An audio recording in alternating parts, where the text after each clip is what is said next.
The fear of being pronounced dead while still very much alive and the resulting premature burial has always been a powerful force in the public mind and medical literature of the 19th century. Premature burials did happen, largely because the medical profession lacked equipment and expertise to properly distinguish death from near death. Medical uncertainty combined with calculated literary sensationalism by writers such as Edgar Allan Poe and newspaper accounts that eagerly related details from the most recent gruesome incidents stoked fear by exploiting the horror of the burial experience. The Doctor Regent of the Faculty of Medicine in Paris wrote in 1815 that half of those who die in their beds are not actually dead when they are buried. An influential book, Premature Burial and How It May Be Prevented, by William Tebb, the co-founder of the London Association of the Preservation of Premature Burial Prevention, estimated that in 1895, 2,700 persons, at least, in England and Wales, are yearly consigned to a living death. The public's fear of death not only sold newspapers and books, but also resulted in creative ways of preventing premature burial, such as so-called safety coffins. Physicians and inventors and businessmen patented over 54 designs for safety coffins in Germany and America between 1855 and 1925. These safety coffins ranged from simple designs such as ropes tied to a corpse's hands that ran to an above-ground bell to the extremely complex. Some models even featured a telephone with a direct line to the cemetery. Modern life support and medically induced comas result in states that could be likened to suspended animation, trances, and cataplexy. We like to think that modern technology prevents mistakes. Methods for detecting death have improved, but the lines remain blurred in situations like brain death or comas. When these patients are disconnected from life support, is this a modern form of premature burial? When considering organ transplantation, it is important to have the organs as alive as possible so that the organs can resume their function in the body of the recipient. Death must be declared before any cutting and harvesting begins. Otherwise, the transplant surgeons might be accused of causing the death by removing vital organs. The fear of premature burial is alive and well in society today, and writers still exult in scaring us out of our wits. Author Stephen King says, "At some point, I think every writer of scary stories has to tackle the subject of premature burial, if only because it seems to be such a pervasive fear."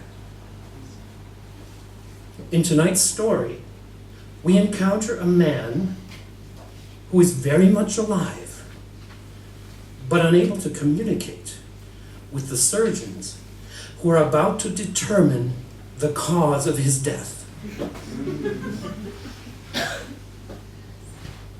On Thursday this week, Stephen King will receive the National Medal of Arts for his remarkable storytelling in a ceremony at the White House.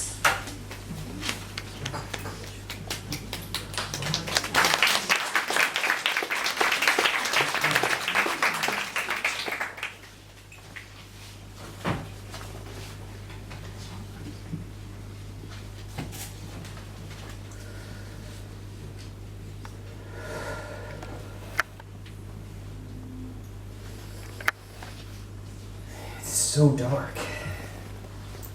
For a while. Just how long, I don't know. I think that I'm still unconscious. And then, slowly it comes to me that unconscious people don't have a sensation of movement through the dark, accompanied by a faint rhythmic sound that can only come from a squeaky wheel. And I can feel contact from the top of my head to the balls of my feet. And I can smell something that might be rubber or vinyl. This is not consciousness. And there's something more too rational about these sensations for it to be a dream. Then what is it? Where am I? And what is happening to me? The squeaky wheel quits its stupid rhythm. I keep moving. There's a crackle around me from the rubber-smelling stuff. What did they say again? 4, I think. Yeah, 4. We start moving again, but more slowly. I can hear the faint scruff of feet now, probably in soft-soled shoes, maybe sneakers. The owners of the voices are the owners of the shoes. They stop me again. There's a thump followed by a faint swoosh. It is, I think, the sound of a door with a mnemonic hinge that's being opened. The thing I'm on starts rolling again. A moving bed. Yes, a gurney, in other words. I've had experiences with them a long time ago in Lyndon Johnson's shibby little Asian adventure. It comes to me that I'm in a hospital and that something bad has happened to me. Something like the explosion that almost neutered me 23 years ago and that I'm about to be operated on. And there was a lot of answers in that idea, sensible ones for the most part, but I don't hurt anywhere. Except for the minor matter of being scared out of my wits. I feel fine. And if these orderlies are wheeling me into an operating room, why can't I see? Why can't I talk? Over here, boys. My rolling bed is pushed in a new direction, and the question drumming inside my head is, what kind of mess have I got myself into? Doesn't that depend on who you are? I ask myself. And that's one thing, at least I do know. I'm Howard Contrell, stockbroker extraordinaire, known to some of my colleagues as Howard the Conqueror. You're looking pretty good today, Doc. It's always nice to be validated by you, Rusty. Could you hurry up a little? The babysitter expects me to be back by 7. She's committed to dinner with her parents. Back by 7. Back by 7. So it's still the afternoon. Maybe. Or early evening. But it's black in here. Black as your hat. Black as a woodchuck's asshole. Black as midnight in Persia. What's going on? Where have I been doing? Why haven't I been manning the phones? Because it's Saturday. Voice from down under murmurs. You were... Oh, I love that sound. It's a sound I much more or less live for. The sound of what? The head of a golf club, of course. Heading the ball off the tee. I stand, watch it fly, off into the blue. I'm grabbed. Shoulders and calves and lifted. It startles me terribly. I start to scream. Nothing comes out, or perhaps it does, a tiny squeak, much tinier than the one produced by the wheel below me. Probably not even that. Probably it's just my imagination. I swung through the air in an envelope of blackness. Hey, don't drop me. I've got a bad back. I tried to say, and again there's no movement on my lips. My tongue is lying on the floor of my mouth. The mole, maybe not just stunned, but dead. And now, a terrible thought. One that strikes a degree of fear, closer to panic. What if they put me down the wrong way and the tongue slides back and blocks my windpipe? I won't be able to breathe. That's what people mean when they say that someone swallowed their tongue, isn't it? You'll like this one, Doc. He looks like Michael Bolton. Who's that? He's this white lounge singer who wants to be black. I don't think this is him. There's laughter at that. The female voice joining in, a little doubtfully. And as I'm sat down, it feels like a padded table Rusty starts some new crack. He's got a whole stand-up routine, it seems. I lose a bit of the hilarity in a sudden burst of terror. I won't be able to breathe if my tongue blocks at my windpipe. And that's the thought that has just gone through my mind. But what if I'm not breathing now? What if I'm dead? Is this what death feels like? It fits everything with the horrible prophylactic snugness, the dark, the rubbery smell. Nowadays, I'm Howard the Conqueror, stockbroker extraordinaire, terror of Dara Municipal Golf Country Club, frequent habitude of what is known as golf courses all over the 19th hole. But in 1971, I was part of an assistant team in the Mekong Delta. A scared kid who sometimes woke wet-eyed, dreams of a family dog. And all at once, I know this feeling, this smell. Dear God, I'm in a body bag. Wanna sign this, Doc? Remember to press down hard. It's 3 copies. The sound of pen scraping away at paper. I imagine the owner of the first voice holding out a clipboard is to be a woman doctor. Oh, dear Jesus, let me not be dead! I try to scream, but nothing comes out. I'm breathing, though. Aren't I? I mean, I can feel myself doing it. But my lungs seem okay. They're not throbbing or yelling for air the way you do when you swum too far in the water. So I must be okay, right?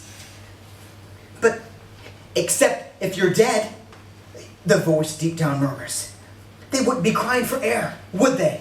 No, because dead lungs don't need to breathe.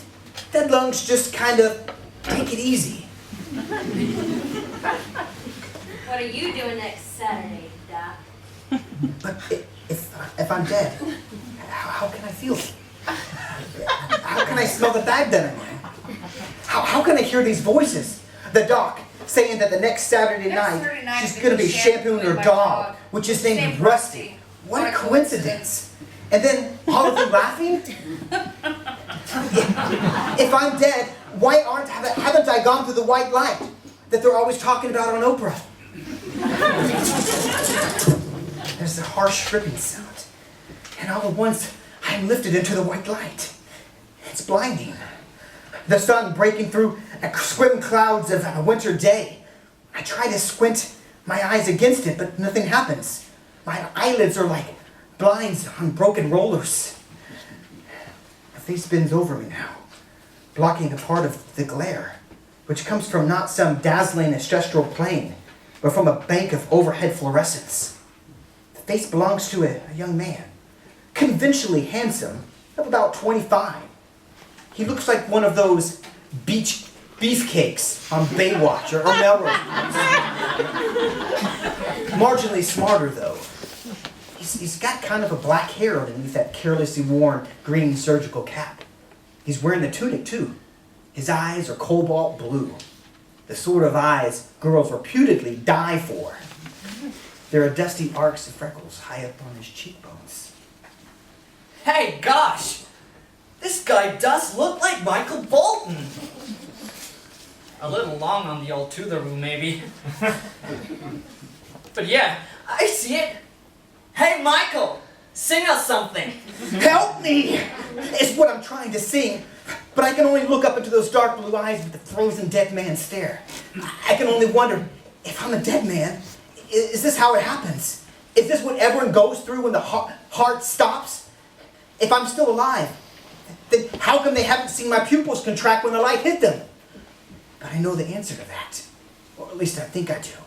They don't contract. That's why the glare from the fluorescence is so painful. The tide tickling across my forehead like a feather. Help me! I scream up at the Baywatch beefcake, who's probably an intern or maybe just a med school brat. Help me, please! My lips don't even quiver. The face moves back, the tie stops tickling, and the white light streams through the helpless-to-look-away eyes and into my brain. This is a hellish feeling, a kind of rape. I'll go blind if I have to stare at it for long. I think the blindness will be a relief. Oh, the sound of the driver hitting the ball. It's a little bit flat this time, but the feeling in my hands is bad. The ball's up, veering off toward... Shit! I'm in the rough.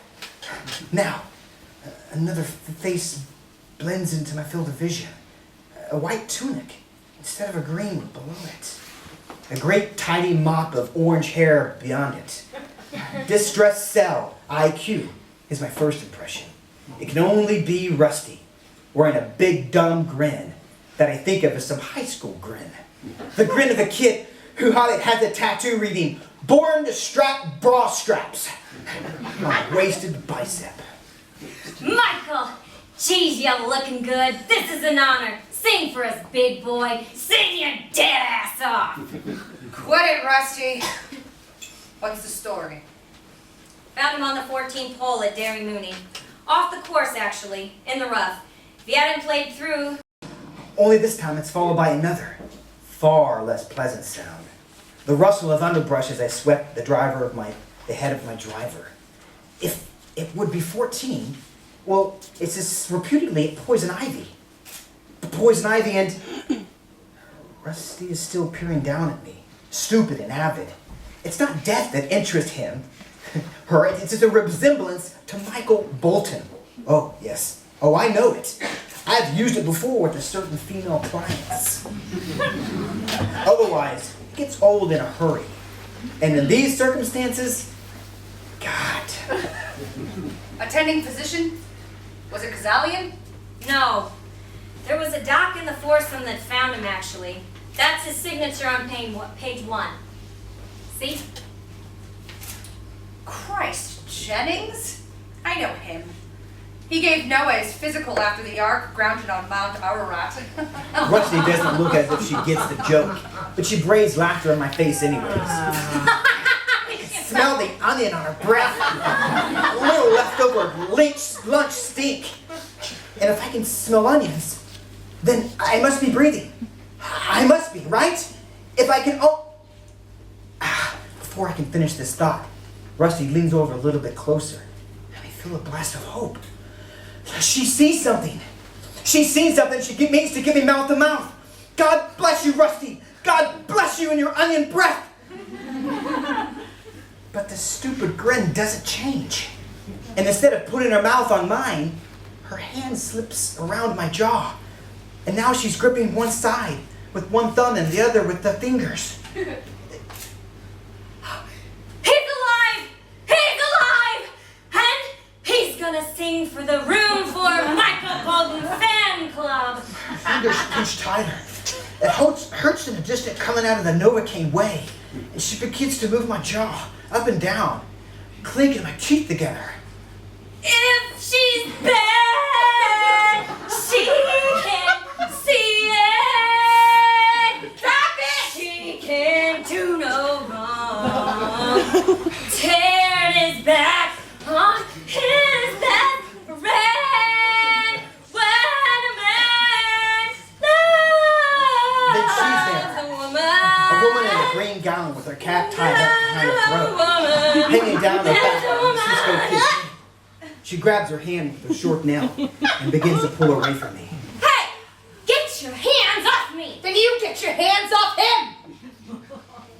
I am tired of your sophomore class wait, Rusty. Next time you start in, I'm gonna report you.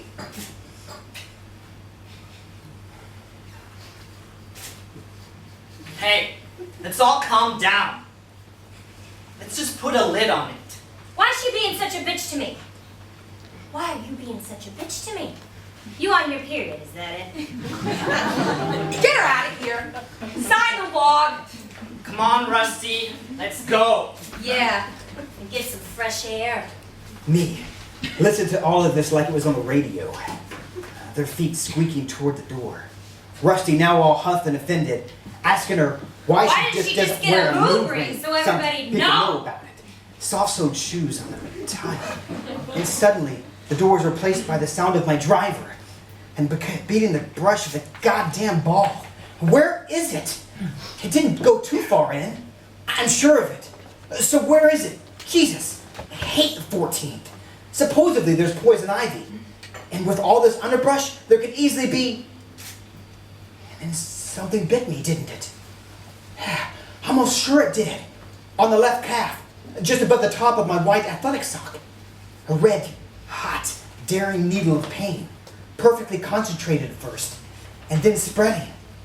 Then darkness. Until the gurney unzipped me snug inside a body bag. I want to think that it was some kind of snake, but it could have been an insect.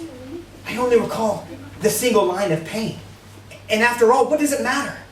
What matters here is that I'm alive, and they don't even know it. It's incredible, but they don't even know it. Of course, I've had bad luck.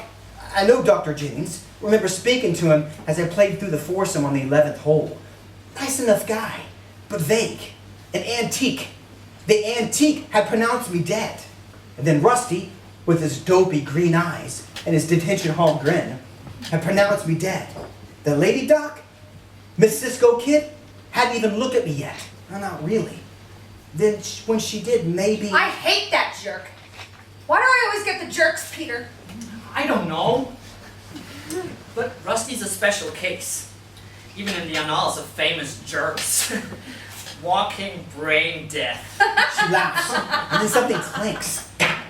The clink is followed by a sound that scares me badly. Steel instruments clinking together. They're off to my left, and although I can't see them, I know what they're getting ready to do. The autopsy. They're getting ready to cut into me, and they intend to remove Howard Contrail's heart and see if it blew a piston or threw a rod. My leg! I scream inside my head. Look at my left leg. That's the trouble, not my heart. Perhaps my eyes have adjusted a little. After all, now I can see. At the very top of my vision, a stainless steel armatoire. It looks like a green giant piece of dental equipment. Except the thing at the end isn't a drill. It's a saw. From someplace deep inside. The brain stores that sort of trivia that you only happen to need when playing trivia on TV. I come up with the name. It's called Jiggy Saw. They use it to cut up the top of my skull. This is when they pull off your face like a kid's Halloween mask. Of course, hair and all. Then they take out your brain. So loud. I jump from my position. Do you want to do the pericardial cut? Do you want me to? Yes, I think so. All right. You'll assist? Your trusty co-pilot. Now, panic begins to flutter inside my skull, like a flock of starlings locked in an attic. Nam was a long time ago. But I saw a half dozen field autopsies, what the doctors used to call post-mortem field autopsies. And I know what Cisco and Paco are about to do. The scissors have their long, sharp blades, very sharp blades, with fat finger holes. Still, you have to be strong to use them. The lower blade slides into the guts like butter. They snip through the bundle of nerves at the solar plexus and into the beef jerky weave of muscle and tendon above it. Then into your sternum. When the blades come together, there's this lash together like twine. And then one open up with scissors and they cut nothing so much as a poultry shear's supermarket butchers use. Snip, crunch, splitting bone and shearing muscle, freeing the lungs, heading from the trachea, turning Howard the Conqueror into a Thanksgiving dinner no one will eat. A thin, nagging, white noise. It does sound like a dentist drill. Can I? No, these. They can't do this, I think. They can't cut me up. I can feel. Why? Because that's the way I want it. When you're on your own, Petey boy, you can do what you want. But in Katie Arlen's autopsy room, you start off with the pericardial shears. Autopsy room. There it is. It's out. I want to be all over with goosebumps. But of course, nothing happens. My flesh runs smooth. Remember, Any fool can learn how to use a milking machine, but the hands-on procedure is always best. Okay? Okay. They're gonna do it. I have to make some kind of noise and movement, or they're really gonna do it. If blood flows up or jets up from the first punch of the scissors, they'll know something's wrong. But then it'll be too late, very likely. And then the first snip, crunch will have happened, and my ribs will be lying against my upper arms. My heart, pulsing frantically away under the fluorescence, is this bloody, glossy sack. I concentrate everything on my chest. I push or try to. Something happens. A sound. I make a sound. It's mostly inside my closed mouth, but I can hear. I can feel it in my nose. A low hum. Concentrating every effort, I do it again. And this time, the sound sounds a little bit stronger, leaking out of my nostrils like cigarette smoke. But I think of an old Alfred Hitchcock TV program I saw a long time ago, where Joseph Cotton was paralyzed in a car crash and finally was been able to know that he was still alive by crying a single tear. And if nothing else, this minuscule mosquito whine of a sound has proven to myself that I'm alive. And I'm not just some spirit lingering inside the clay effigy of my own dead body. I focus on my concentration. I can feel breath slipping through my nose and down my throat, replacing the breath I have now expended. I can feel it again. I'm working harder than I've ever worked before. Longer than the summers I worked at Lane Construction Company, where I was a teenager. Working harder than I've ever worked in my life. Because now I'm working for my life. And they must hear me. Dear Jesus, they must. You want some music? I've got Marge Stewart, Tony Bennett. All right. I've also got the Rolling Stones. You? I'm not so square as I look, Peter. I didn't mean... Listen to me! I scream inside my head as my frozen eyes stare into the icy white light. Stop chattering like magpies and listen to me! I can feel more air trickling down my throat. And the idea occurs to me that whatever happened to me may have started wearing off. But it's only a faint blip on the screen of my now thoughts. Maybe it's wearing off. But very soon now, recovery will cease to be an option for me. All of my energy is bent towards making them hear me. But this time, they will hear me. I know it. Stones, then. Unless you want me to run out and get a Michael Bolton CD for your first pericardial. Please, no. The sound starts to come out. And it's louder this time. Not as loud as I hoped, but loud enough. Surely loud enough. They'll hear me. They must. Then, just as I begin to force out the noise to my nose, like a rapidly solidifying liquid. The room is filled with the blare of fuzz-tone guitar and Mick Jagger's voice bashing off the walls. Turn it down! Overshouting above my nasal sound, I desperately hum, though it's no more audible than a whisper and a floundering. Now her face bends over me, and I can feel a fresh horror as I see that she's wearing a plexi eye shield and a gauze mask over her mouth. She glances back over her shoulder. I'll strip him for you. I hum desperately, but it's no good. I can't even hear myself. And the scalpel hovers, and then cuts. I shriek inside my own head, but there's no pain. Only my polo shirt falling into two pieces at my sides, sliding apart my ribcage. Well, after Pete unknowingly has his first pericardial cut on a living patient. I'm lifted. My head rolls back, and for a moment, I can see Pete upside down, donning his own plexi eye shield as he stands by the steel counter. inventory and horrific array of tools. Chief among them, an oversized scissors. I just get a glimpse of the blades, glittering like merciless satin. Then I'm laid flat again, on my back, and my shirt is gone. I'm naked down to the waist. It's cold in the room. Look at my chest, I scream. You must see it rise and fall, no matter how shallow my respiration is. You're a goddamn expert, for God's sakes. What's your pick? Boxers or jockeys? And she looks at the music. Oh my God. With a mixture of horror and rage. I think it's what they're talking about. Boxers. Of course, just take a look at the guy. Asshole! I want to scream.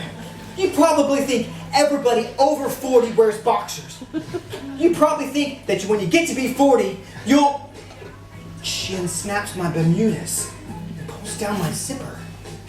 Under other circumstances, having a woman as pretty as this, a little severe, yes, but still pretty. Do that would make me extremely happy. Today, however... You lose, Petey boy. Jockeys. $1 from the kitty. On payday. His face joins her, and they look down at me through their plexiglass masks, like a couple of space aliens looking down on an abductee. I try to make them see my eyes, to see them, to look at them, but these two fools are looking at my undershorts. Ooh, and red. Shabing! I called them more of a washed pink. Hold him up for me, Peter. He weighs a ton. No wonder. And you, bitch! My hips are suddenly jerked upward by strong hands. My back cracks. The sound makes my heart leap. Sorry, guy. Suddenly, I'm colder than ever as my shorts and my red underpants are pulled down. Upsy-daisy once. Upsy-daisy twice. Lifting off the other foot comes the mocks, and off come the socks. Hey, Pete. Do guys ordinarily wear Bermuda shorts and moccasins to golf in? Behind her, except that's the only source that's actually all around, as the Rolling Stones have moved off to another song. And while I wonder how funky he'll dance with 3 sticks of high-core dynamite shoved up his skinny ass. If you ask me, this guy was just asking for trouble. I thought they had these special shoes. Very ugly, very golf-specific, with little knobs on the side. Yeah, but wearing them is not the law. He holds his gloved hands over my upturned face and slides them down together and bends his fingers back. As the knuckles crack, talcum powder sprinkles down my face like fine snow. At least not yet. Not like bowling shoes. They catch you bowling without a pair of bowling shoes, they can send you to state prison. Is that so?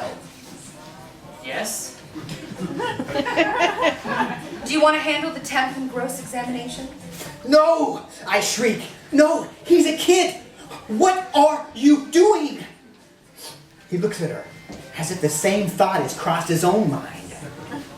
That's not strictly legal, is it, Katie? I mean, Dr. Arlen. She looks around as he speaks, giving the room a burlesque examination. I'm starting to get the vibe. This could be really bad news for me, severe or not. I think that this Cisco Dr. alias Katie Arlen has got the pots for Petey with the dark blue eyes. Dear Christ, they've hauled me paralyzed off the golf course into an episode of General Hospital. This week's subplot titled Love Blossoms on the Autopsy Room 4. Gee, I don't see anyone here but you and me. The tape! Not rolling yet. And once it is, I'm right at your elbow every step of the way, as far as anyone will know. And mostly I will be. I just want to put away these charts and slides, and if you really feel uncomfortable... Yes! I scream at him. My unmoving face. Feel uncomfortable. Very uncomfortable. Too uncomfortable. But he's 24. at the most. And what is he gonna say to this pretty, severe woman who's standing inside his space, invading it in a way that you can only really mean one thing? No, Mommy, I'm scared. Besides, he wants to. I can see him wanting through the plexi eye shield, bopping in there like a bunch of overhead punk rockers pogo into the Stones. Hey, as long as you'll cover for me if... Sure. You gotta get your feet wet sometime, Peter. And if you really need me, I'll roll back the tape. You can do that? We have many secrets in autopsy room 4, mein Herr. I bet you do. Smiling back, and then reaches for my frozen vision. Then when his hand comes back, it's wrapped around a microphone that hangs down from the ceiling on a black cord. The mic looks like a still teardrop. Seeing it there makes the horror real in a way it wasn't before. Surely they won't cut me up, will they? Pete is no veteran, but he has had training. Surely he'll see the marks of whatever bit me while I was looking down for my ball in the rough. And then they'll at least suspect. They have to suspect. Yet I keep hearing the scissors with their heartless satin, jumped up poultry shears. I keep wondering if I'm still alive. When he takes my heart out of my chest cavity and holds it up dripping in front of my locked gaze for a moment before plopping it down on the weighing pan. It could be. It seems to me. It really could be. And then my brain somehow remains unconscious for 3 minutes, right? After the heart stops. Ready, Doctor. Let's flip this pancake. I'm turned over efficiently, so efficiently that my right arm goes flying back to my side and falls against the side of the table, hanging down with raised metal lip dangling into my bicep. It hurts a lot. The pain is sort of excruciating, but I don't mind. I pray that the tip of my lip will bite through, and I pray to bleed. Something bona fide corpse don't do. Whoopsie-daisy. Now, she lifts up my other arm and it plops down back by my side. Now it's my nose I'm most aware of. It smashed against the table in my lungs for the first time, sent a distress signal, a cockney, deprived feeling. My mouth is closed, my nose partially crushed. Just how much I can't tell. But I can't even feel myself breathing. Not really. What if I suffocate like this? And something happens. Something completely takes my mind off my nose. A huge object. It feels like a glass baseball bat is rammed rudely up my rectum. Once more, I scream, and I can produce only the faint, wretched humming. Temp in. I put on the timer. Good idea. Moving away, giving room, letting him test drive this baby, letting him test drive me. The music is turned down slightly. Subject is a white Caucasian, age 44. His name is Howard Randolph Cottrell. Residence is 1566 Laurel Crest Lane here in Derry. Mary Mead. Dr. Arlen informs me that the subject actually lives in Marymead, which split off from Derry Inn. Enough with the history lesson, Pete. Dear God, what have they stuck up my ass? Some sort of thermometer? If it was a little bit longer, I think I could taste the bulb at the end. And they didn't exactly go crazy with the lubricant. But then, why should they? I'm dead, after all. Dead. Sorry, Doctor. This information is from the ambulance form. Mode of transmittal was main driver's license. Pronouncing doctor was Frank Jennings. Subject was pronounced at the scene. Now it's my nose that I'm hoping will bleed. Please, I tell it, bleed. No, don't just bleed, gush. It doesn't.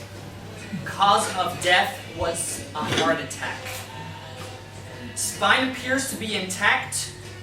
No attractable phenomena. Attractable phenomena?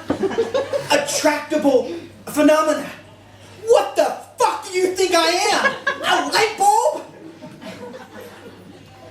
He lifts my head, the pads of my fingers on my cheekbones, and I hum desperately, knowing that he can't possibly cure me over Keith Richards' strumming guitar, but hoping he might feel the sound of the vibration from my nostrils. If he doesn't, instead, he turns my head back to the side. No neck injury apparent. No rigor. And I hope he will just let my head go. Let my face smack down into the table. That way it'll make my nose bleed. Unless I am dead. Unless he lowers it gently, considerably, mashing the tip again, once more making suffocation a distinct possibility. No wounds visible on the back or buttocks. Although there's an old scar on the upper right thigh that looks like some sort of wound.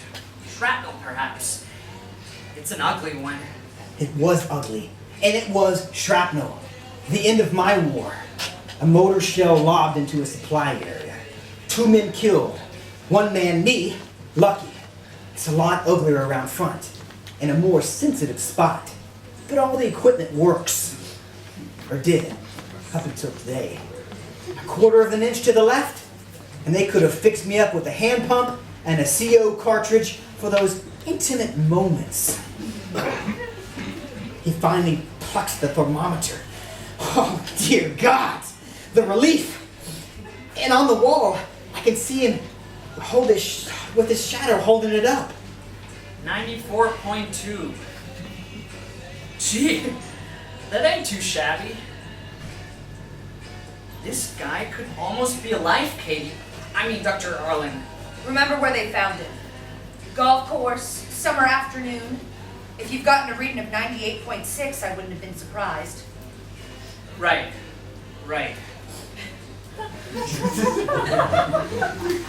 It'll sound... Is all this going to sound funny on the tape? Translation, will I sound stupid on the tape? It'll sound like a teaching situation, which is what it is. Okay. Good. Great. His rubber-tipped fingers spread my buttocks, then let them go down. They trail down the backs of my thighs. I would tense now if I were capable of tensing. My left leg, I send it up to him. Left leg, Petey boy. Left calf. See it? You must see it. He must. Because I can feel it. Throbbing like a bee sting. Or maybe a shot given like a clumsy nurse. One who infuses the injection to a muscle instead of hitting the vein. Subject is a really good example of what a really bad idea it is to play golf in shorts. I'm seeing all kinds of bug bites. Chigger bites. Scratches. Rusty said they found him in the rough. I'd guess he had a heart attack while he was looking for his ball. Uh-huh. Keep going, Peter. You're doing fine. I think that is an extremely debatable proposition. Okay. More pokes and proddings. Gentle. Too gentle, maybe. There are mosquito bites on the left calf that look infected. His touch remains gentle. This time the pain is an enormous throb that will make me scream if I were only capable of making any sound above the low-pitched hum. It occurs to me suddenly that my life may hang upon the length of a Rolling Stones tape that they're listening to, always assuming it's a tape and not a CD that plays straight through. If it finishes before they cut into me, if I can hum loudly enough for them to hear it before one of them turns me over to the other You side. may want to look at the bug bites after the gross autopsy. Although, if we're worried about his heart, there will be no need. Or do you want me to look now? Are they worrying you? Nope. They're pretty clearly mosquito bites. They grow big over on the west side. He's got 5, 7, 8. Jeez. Almost a dozen on his left leg alone. He forgot his deep woods off. Never mind the off. He forgot his digital in. This time, he flips me over by himself. Probably happen to use those gym-grown Mr. Strongboy muscles of his, hiding the snake bites and the mosquito bites all around him, camouflaging them. I'm staring up into the bank of fluorescence again. Pete steps backwards out of my view. There's a humming noise.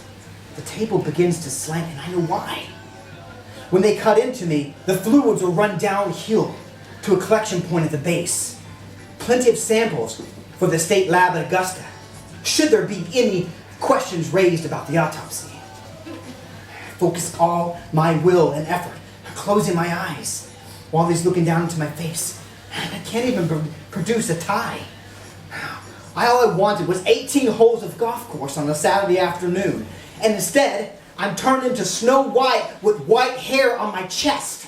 I can't stop wondering what if this is going to feel like. What it's going to feel like when the poultry shears are sliding into my midsection. Pete has a clipboard in one hand, and he consulted, sets it aside, and then speaks into the mic. His voice is a lot less shilted now. He has just made the most hideous mixed diagnosis of his life, and he doesn't even know it. He's just starting to warm up. I am commencing the autopsy at 5:49 p.m. on Saturday, August 20, 1994. He lifts my lips and looks at my teeth, like a man thinking about buying a horse. And then he pulls my jaw down.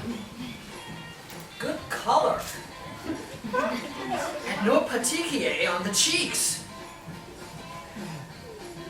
Man, this guy really could still be alive. I hum frantically. At that same moment, Dr. Arlen drops something that sounds like a bedpan. Doesn't he wish? This time, it's cancer I wish on him. Some kind that's inoperable and lasts a long time. Oh. Then he goes down my body, filling up my chest.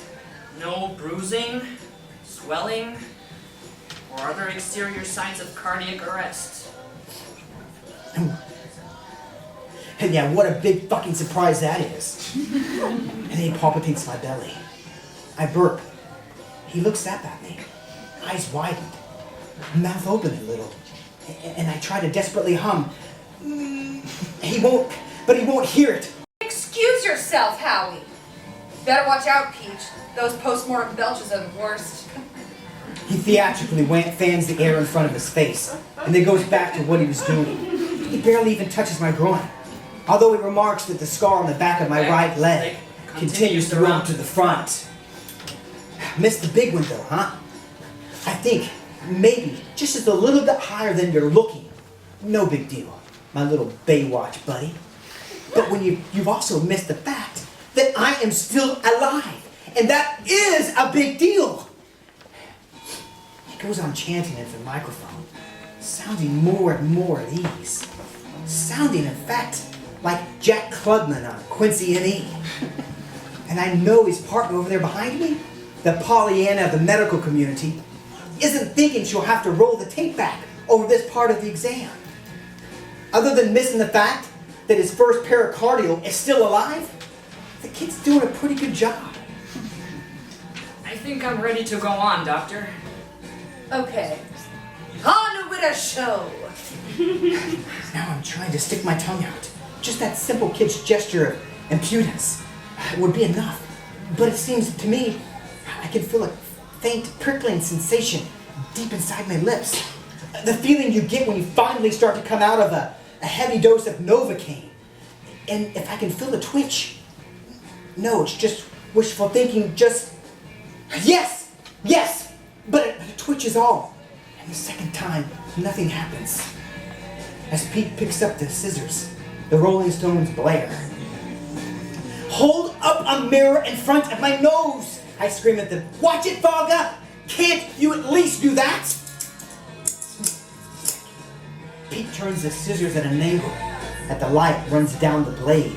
And for the first time, I'm certain, really certain, that this mad charade is going to go all the way to the end. The doctor isn't going to freeze the frame. The ref isn't going to stop the fight in the 10th round. We're not going to pause for a moment from a comment from our sponsors. Petey Boy is going to slide those scissors deep into my gut. as I lie here helpless. And then he's gonna open me up like a mail order package from the QVC. No! I howl, my voice reverberating off the dark walls of my skull. But emerging from my mouth, nothing at all. No! Please, no! Go ahead. You'll be fine.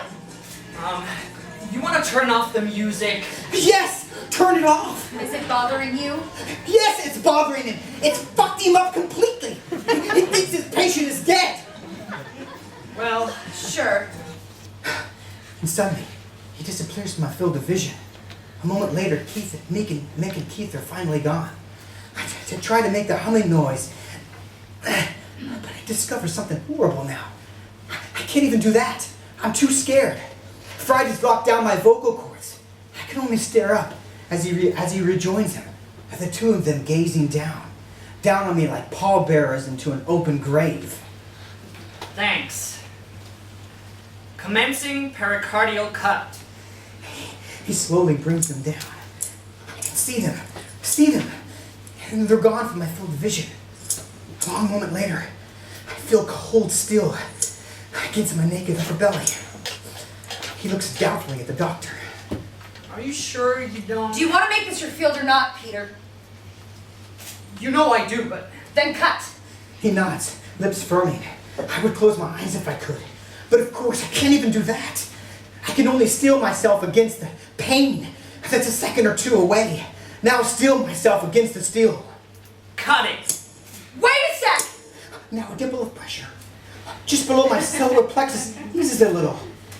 He looks around her, surprised, upset, maybe relieved that the crucial moment has been put off. I feel a rubber glove slide around my penis, as if she means to give me some bizarre hand job.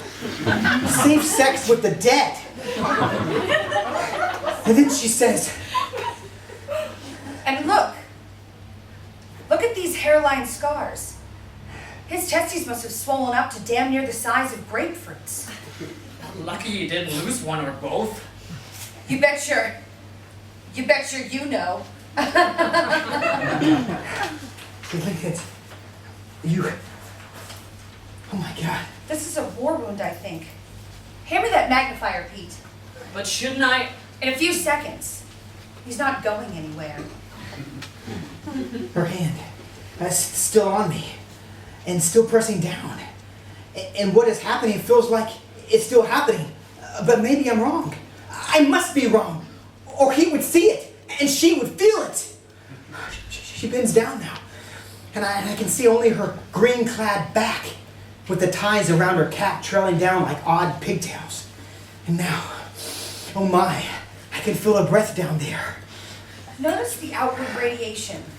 It was a blast wound of some sort, probably 10 years ago at least. We could check his military records or look back and maybe see something. The door busts open. Don't cut him up! Don't cut him up! There was a snake in his golf bag and it bit Johnny. They turn to her, eyes wide, jaws open. Her mouth is still gripping the mic. But she's no more aware of that, at least for the time being. And now Petey boy, he did not even aware that he's got one arm clutched over the left breast of his scrub gown. He looks like he's the one with the clapped out fuel pump. What are you? Knocked him flat. Johnny's gonna be okay, I guess. But he can hardly talk. Little brown snake. Never saw one like it in my life. It's under the loading bay. It was under there. But that's not the important part. I think it's already bit the guy we brought in. I think... Holy shit, Doc! What are you trying to do? Stroke him back to life? She looks around, dazed at first, not sure what Rusty's talking about, until she realizes she's holding a mostly erect penis.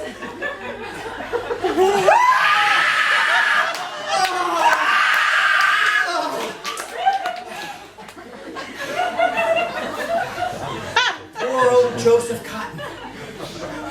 And he only got to cry.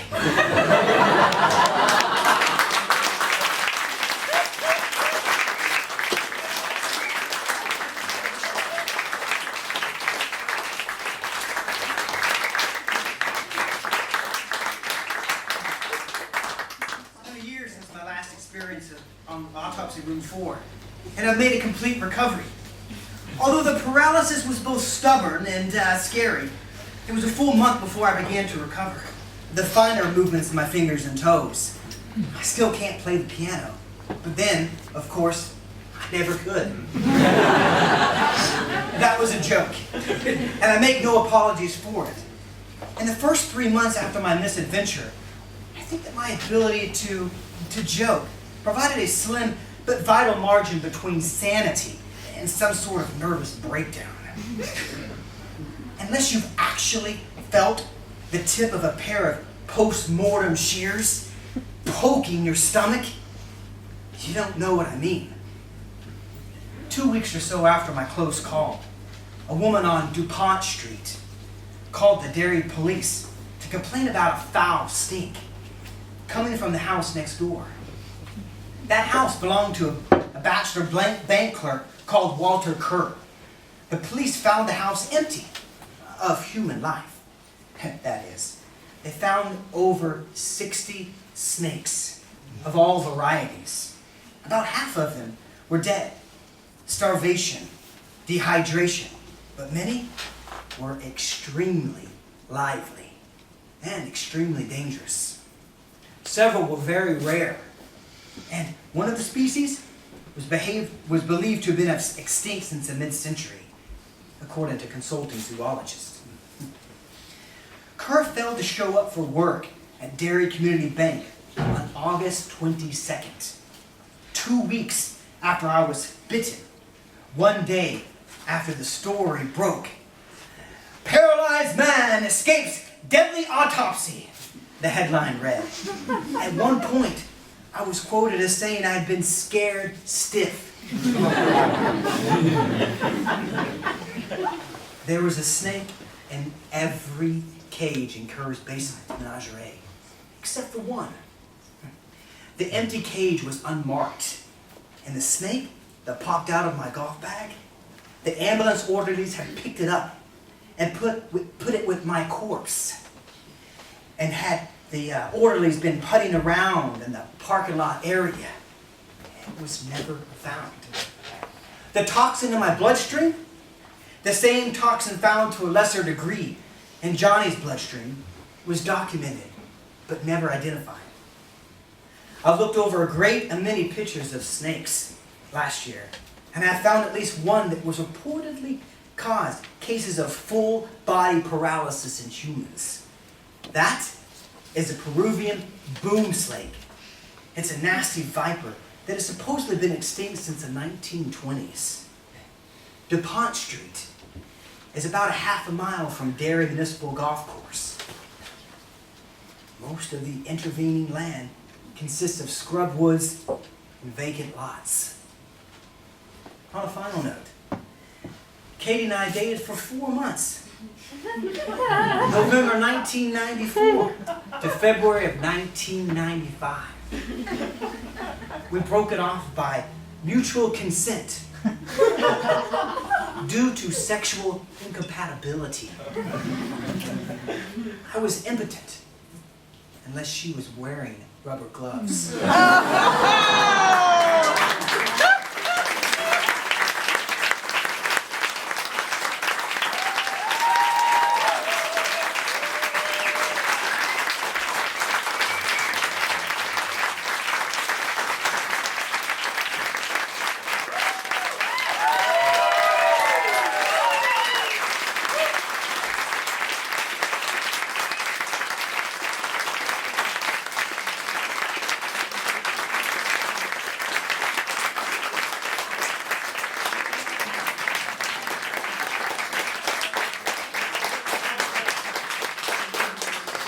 Megan Reimer, Kristen Reichel, and Brian Mitchell.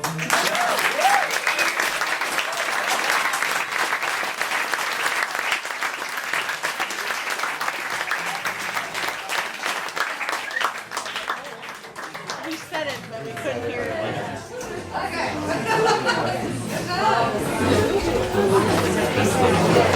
He did, we just couldn't hear it.